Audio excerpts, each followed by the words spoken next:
है जो साधना है, तो साधना में मनुष्य को ऐश्वर्य मिलते हैं, मगर मनुष्य ऐश्वर्य के लिए, विभूति के लिए, अलौकिक शक्ति के लिए साधना नहीं करेंगे। साधना का लक्ष्य है, ध्येय है परम पुरुष।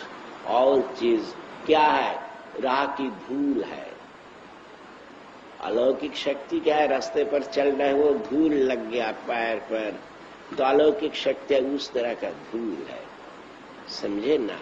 परम पुरुष के प्रति जो मोहब्बत आ गई वही सबसे कीमती चीज है, और सब धरती का धूल है। इसलिए उसकी ओर तुम्हें दौड़ना नहीं है।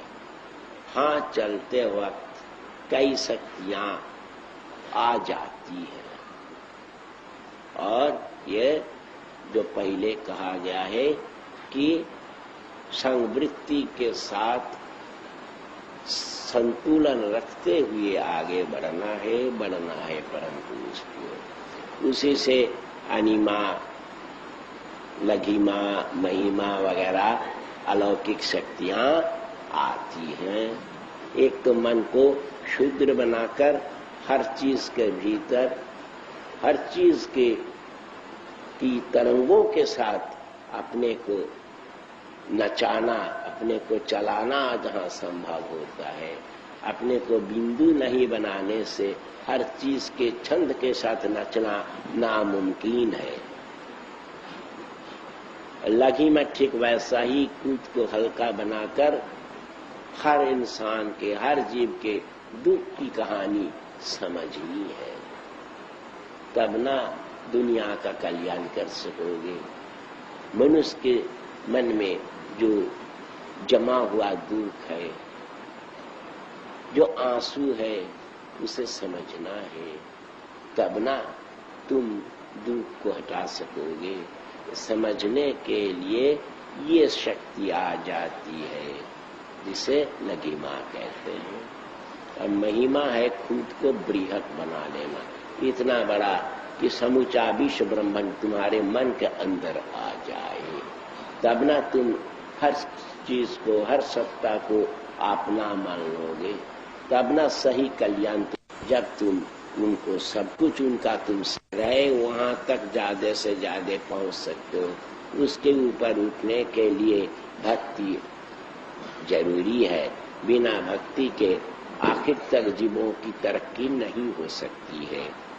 और सबसे बड़ी बात यह जो सर्वज्ञत्व है, ये सर्वज्ञत्व के लिए भक्ति की आवश्यकता तो है ही, किंतु परम पुरुष को जानना जो मानव जीवन के लिए सारा सार है, सबसे बड़ा व्रत है, उसके लिए वो पॉजिटिव माइक्रोबाइटा से थोड़ी सी मदद मिल सकती है, और अधिक मदद मिलती है अपनी भक्ति से।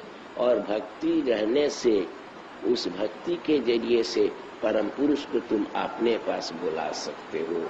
तुम्हारी भक्ति के जरिए से होता है क्या? भक्ति की अधिकता रहने से परम पुरुष को तुम्हारे पास आना पड़ेगा। उनके लिए तुम्हारे पास आना उनके लिए फर्ज बन जाता है। इसलिए और कुछ हो चाहे ना हो, अगर भक्ति रह गई तो उनमें सब कुछ रह गया है।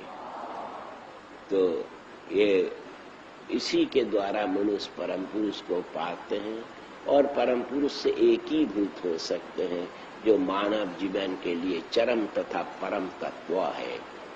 तो साधना से इसी तरह से आगे बढ़ना है। Now you know the Sadhana starts in the plane of physicality and moves towards the plane of physico-psychic plane.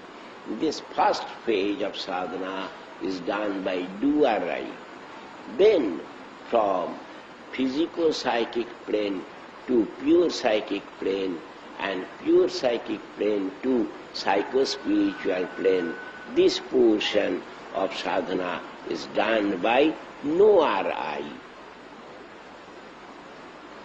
And the final stage of sadhana is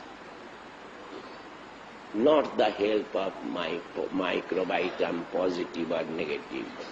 It is the grace of the Supreme. That is, finally you will have to depend on the grace of the Supreme and nothing else. That is, grace is everything. The final word in the realm of spirituality is the Supreme grace. সাধনা শুরু হয় কর্তৃ আমি থেকে, অহম বিজ্ঞান থেকে। স্থূল ও স্থূল মানসিক জগতে এই কর্তৃ অহং থেকেই সাধনা চলে। তারপরে স্থূল মানসিক জগৎ থেকে মানসিক ও মানসাধ্যাত্মিক জগতে কাজ করে যায় আমি, নো আর আই। কিন্তু সাধনা মার্গের চরম স্তরে, আধ্যাত্মিক স্তরে এরা কেউই কাজ করে না। পজিটিভ মাইক্রোবায়োটাম তো দূরের কথা, সেও সাইকো স্পিরিচুয়াল লেভেলের ঊর্ধ্বে, পিটুইটারি গ্ল্যান্ডের ঊর্ধ্বে কোনো কিছুই সে করতে পারে না, কোনো ভাইব্রেশনই হেল্প করতে পারে না। সে অবস্থায় পরম পুরুষের কৃপার উপর তাকে নির্ভর করতেই হয়।